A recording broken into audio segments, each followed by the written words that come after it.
On évoque souvent notre appartenance à une identité caribéenne. Les îles de la Grande Région participent pour certaines à des programmes de coopération, mais cela reste bien souvent limité selon les experts. C'est sur cette question qu'un séminaire se penche jusqu'à vendredi à la Cité des métiers du Rézé aux Abîmes. Le reportage de Ludivine Guillolet et Sophie Vingadassalon. Quelles propositions pour améliorer la coopération entre les territoires non indépendants? Experts consultants venus des îles britanniques, néerlandaises et françaises ont donc 4 jours pour y répondre. Nous avons pensé qu'au-delà d'une coopération par le haut, il fallait peut-être mettre en relation les vrais acteurs, ceux qui font la coopération sur le terrain. Et nous avons donc décidé de réunir des fonctionnaires, des diplomates des différents pays de la région afin, disons, d'avoir une culture commune de la coopération et pour qu'elle soit plus efficace, cette coopération.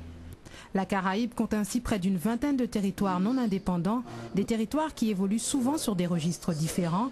Qu'importe, pour beaucoup, il faut au contraire apprendre à gérer ces différences. Il y a des ouvertures pour la coopération avec des pays de la Caraïbe tout entière. Ce que nous appelons la Grande Caraïbe.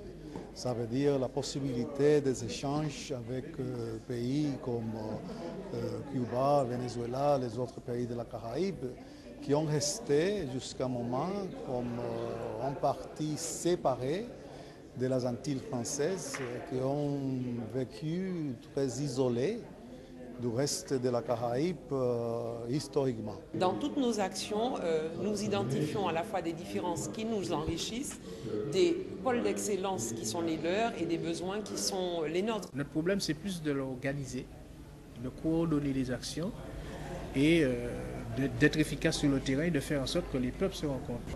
Plus d'actions de coopération afin de rapprocher davantage des territoires dont l'histoire et l'actualité présentent parfois des similitudes.